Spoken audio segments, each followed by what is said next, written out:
Welcome to the Nonprofit Exchange. Stories, tools, and wisdom shared by leaders for leaders to help you raise the bar on your own excellence and release the potential inside of you. Now, here's today's show. Welcome to this episode of the Nonprofit Exchange. We're at 438. It just seems like I started this yesterday, but this one is exciting. It's a dear friend here that lives in Lynchburg, Virginia. And I said, hey, why don't you come on the show and let's talk about self-care? But it's a lot more than self-care. So this episode of the Nonprofit Exchange you can find with all the others at thenonprofitexchange.org. THE nonprofitexchange.org. We're talking about self-care and fitness for leadership, how to be more effective. And so, Dr. Deidre Douglas, welcome to the Nonprofit Exchange. Please tell people a little bit about yourself and your passion for your work. Well, thank you, Hugh. I am truly excited to be here to share some insight and wisdom based upon my professional and personal experiences. I have been in the world of public education and fitness for about 30 years. And I chuckle when I think about that, Hugh, because 30 years, that's quite an amount of time to be connected with two different entities. And I love it, absolutely love it. I started off as a health and PE teacher, positively impacting children from the ages of 4 all the way through high school. And in the midst of teaching public education, I decided, you know what? Adults like to play too. Let me figure out how I can play with adults. And I became a personal trainer and group fitness instructor, and from there just evolved. I've had a stint as principal, assistant principal in public education, elementary aged kids, and working with the adults there. I've also coached a myriad of sports, officiated sports, and now I work for a nonprofit, YMCA of Central Virginia. And I have to say, Hugh, I've always been connected with the nonprofit since the age of 16. We won't tell you my age now, but I've worked for YMCA Association since the age of 16, and I just find that it's just wonderful being connected with people of all ages, and that's why I'm here. Oh, and you can tell if you're watching this episode, well, and you're listening to it, this woman is energy. She impacts people's lives in multiple ways. Let's talk about your leadership position at the Y. That's where we connected. And what I have noticed, and I've said to you, and I this is what we teach in Center Vision, the culture is a reflection of the leader. And I've been to a lot of organizations but the one where you're the leader, I notice in the culture, there's just a really great spirit in the culture. So talk a minute about what is your conscious mindset when you know that you're leading a group of people and that you're going to raise the bar on their performance and their attitude. When I came into this particular association, the culture was there, but I could feel that we needed a little bit of a shift in the energy and just true, genuine connection, person to person. As a leader in leadership studies, my doctorate is in leadership studies. It's from the University of Lynchburg. Learning through that time in my life and then also reflecting on some of the leaders I've had the opportunity to work with. When you reach people one to one behind closed doors, really understand who they are, where they want to go, it's easy to support them on their journey. And then it makes it easy to hire and seek out individuals who fit the culture. We here are a small, close culture. So we look for hiring individuals who fit the culture, who have energy, who genuinely want to support others, but also want to take time to support themselves.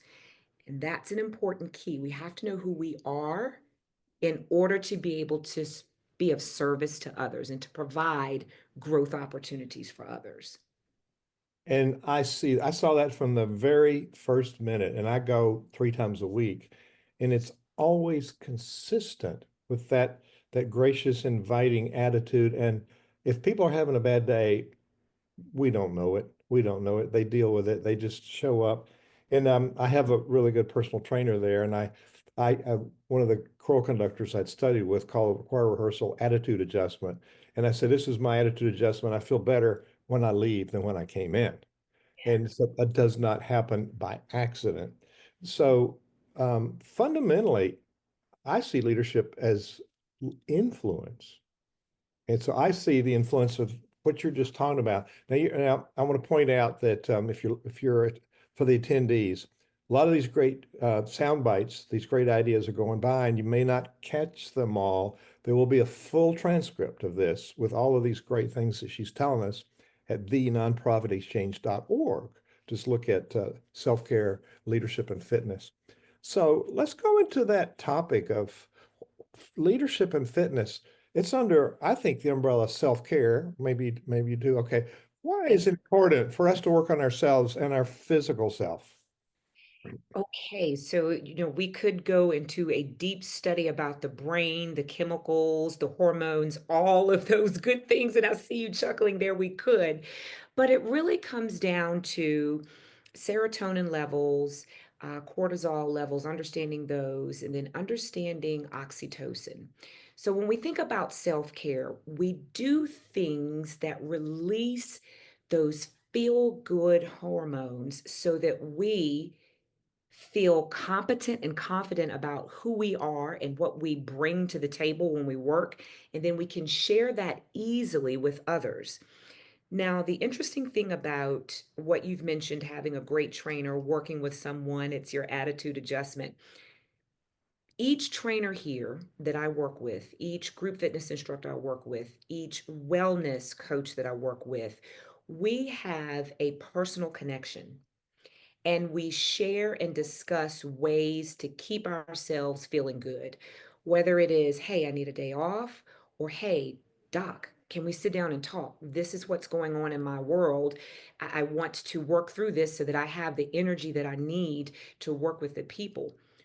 We take time to understand what we need and we give it to others. And a lot of what I do is listen. I listen intently with a purpose of empowering others to figure out what they need.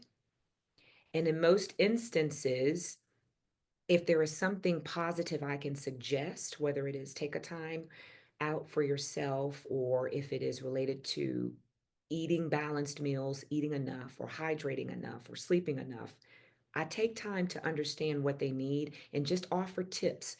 I call them wise owl wisdom tips. And if they utilize these tips, and some of these we'll go over today, it makes it easier for our staff here to show up and want to be here and want to greet everyone no matter what they're dealing with in their personal lives. Because we all have a personal life. It's work is just not what we do. There's another part of what we do, and that's our personal lives. And what I've learned as a leader is our personal lives will either positively or negatively impact our professional lives. And if we understand what we need personally and positively work on that, it will transfer positively in our professional life. And then, of course, people feel good. I feel good just talking to you, but there's more to it. So, Yeah. um, wow, that'd be a wild owl wisdom.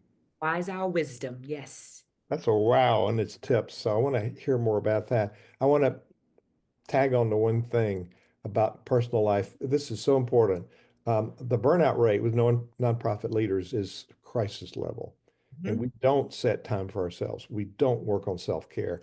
That's why this episode is so important for people in the trenches.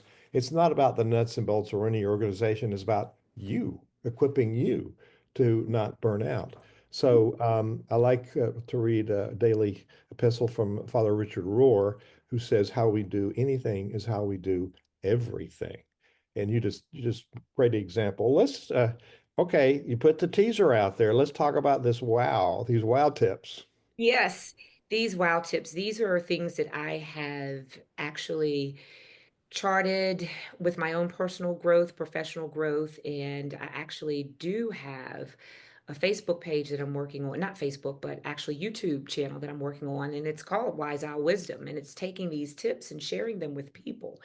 And Wise Owl Wisdom really focuses on who you are, the boundaries you set for yourself, and how are you meeting your wellness continuum. And so our wellness continuum has a bunch of different, if you look at it in terms of a cog, it has a bunch of different segments in it. And it's about how do we meet our needs emotionally, spiritually, physically, mentally, socially.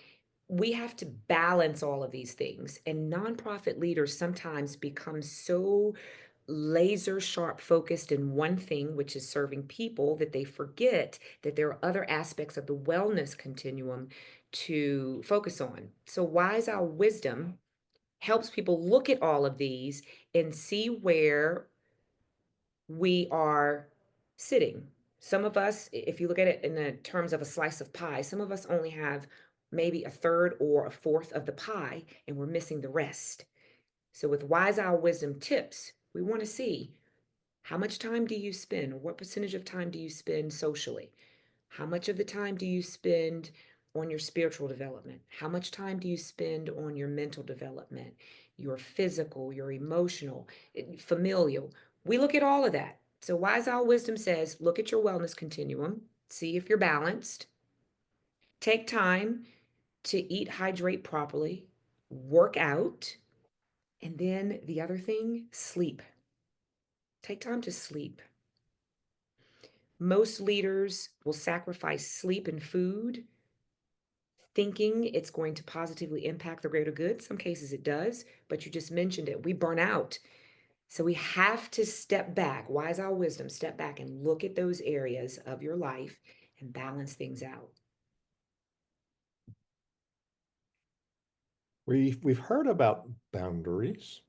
How Mhm. about some practical examples of what boundaries are and how we put them in place? And I'm thinking first off is, your office is very visible. You're very visible. And when I even wave at you, I think, okay, she gets this all the time. So I know it's important for you to set boundaries physically there, but boundaries with relationships, boundaries with food, and boundaries in carving out time so that we have time to sleep. Yes. So this is interesting because in Wise Owl Wisdom, I've started something else. I have a lot of things that I start and I work on and stick with them. One of the things that I'm doing right now with several women who are in their 40s, so late 30s, 40s, is setting boundaries. Number one, setting the boundaries is I can't set boundaries. I can't. I said, well, absolutely you can. Take a look at how you spend money each month. Don't you set a boundary on that? Don't you have a threshold where when you spend this amount, you won't spend anymore? That's a boundary. And oh, well, don't you have a boundary, a limit when you go grocery shopping or on your vacation? You set those boundaries. So we take that same mindset and we put it into first sleep. For example, real life example for me, I have a boundary of cutting off answering any type of phone call, text message, email at a certain time. Email stops at 5 p.m. It's a hard stop. Phone messages, text messages, hard stop 8. Very quickly after social media, hard stop 8:30. That means if anything comes in within that time, unless it comes to me 3 or 4 times as an emergency, it can wait until tomorrow because that is the what I like to call recharge time.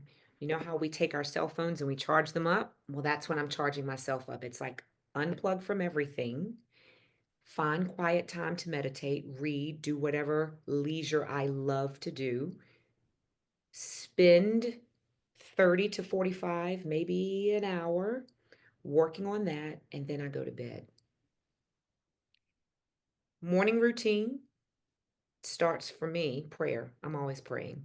So I start with prayer, my devotion, my coffee, and I will start to receive and answer in order text messages, phone calls starting at 8 a.m., email starting at 9. So when I set that boundary for myself, it allows me time to relax and process information. We are, as humans, the most sophisticated computer that there is, far beyond this platform that we're on now. And if we take the time to unplug, to recharge, to sleep, then we are okay. So that's an example of a boundary that I set for myself. That's such a great example because violating any of those has a negative impact that maybe isn't measurable one time, but over time, it's significant. Mhm. It's significant. That's so helpful to give those concrete examples. I'm thinking of a couple of things, but let's talk about if I didn't have a commitment to be with a trainer that I'm paying for, I might not go to the gym. Yeah. So talk about how do we establish a personal fitness routine. I feel much better when I'm exercising, when I'm fit. I've run 3 half marathons, those are in the past. But when I worked up to it and was fit, I felt so much better. So talk about how do we set a goal and make sure that it happens with fitness. Oh, that's so good. I have a friend of mine who is, or she was, shall I say, struggling with what do I do? What do I do? I don't want to pay for a gym membership. I have this equipment at home. How do I get started? The first Wise Owl Wisdom tip that I shared with her was one, connect with nature. We are born of nature, we thrive in nature. We just need to get out in nature. And she has a horse farm. And I said, just go out and walk. It doesn't have to be a fast pace. It doesn't have to be timed per se. It doesn't have to include using any type of equipment that you have, but just get out in nature and just walk around and observe your surroundings. Maybe set a timer for 5 minutes and be out there. And she did that. And she found that each day she increased her time that she was out walking in nature. And then that started the natural inclination to, oh, walking feels good. So she was able to start walking. And then she asked, well, what do I do next? I said, we just choose one other variable to manipulate. Let's use a set of dumbbells and do body weight squats. Just do as many as you want, set a timer for it. Just do that one exercise after you walk, be done with it. Let's not over complicate things, keep it simple. And she did that. So I suggest to people, if you don't have a trainer, if you're not committed to paying a monthly fitness membership or facility membership, just do one or two things that you enjoy at home movement wise, and it will start to make you feel better and you'll want to spend more time doing it. Hugh, oftentimes we as a society want to take on all these things and we inundate ourselves with so much that it becomes stressful. The last thing we want to do is make exercise stressful. We want to make it fun, engaging, exciting. We want to make it worthwhile. We want it to be the one appointment we never cancel on ourselves for. So, my tip is to choose one, maybe two things to do, 5 minutes at a time until it becomes a habit. My trainer, in a way, is my accountability partner. But if somebody doesn't have a trainer, talk about having an accountability partner, but also is going to a group. Is that another form of accountability? Yes, group exercise is a great form of accountability.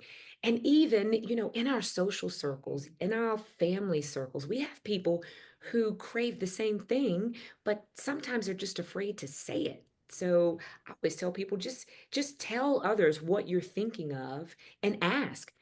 There are two ways they can answer it. Yes, I'll join you. No, I won't. But we've not lost anything. We've figured out who the people are that want to do it with us. That there are only two answers to anything. And when we think about accountability and not having anyone, and this is another topic maybe for another time, is sometimes we create this fear that we need someone else when actually we have everything we need inside of us. God created excellence and just claim it. And Mhm. it's being excellent doesn't mean perfection. And Correct. yeah, it's a big difference there. So we can always get better. So I'm inspired. I would go get a trainer, but I already got a trainer. Um, so, um, are there more wow tips that you want to share with us? It's intriguing. And you've talked a little bit more about that in your YouTube channel. What will people find as you continue to develop that?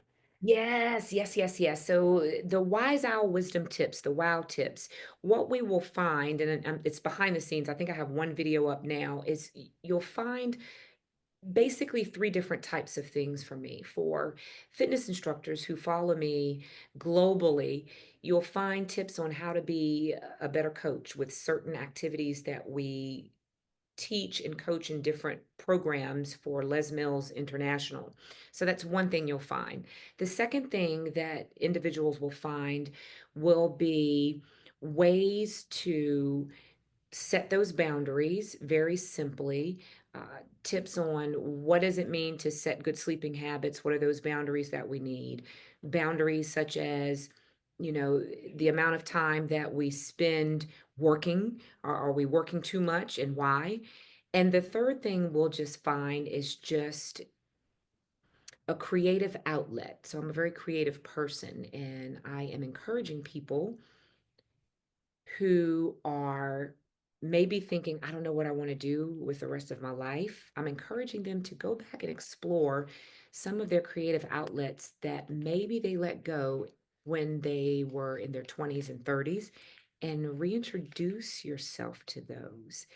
So you'll just get to see, based on my experience, just a well-rounded way of living life.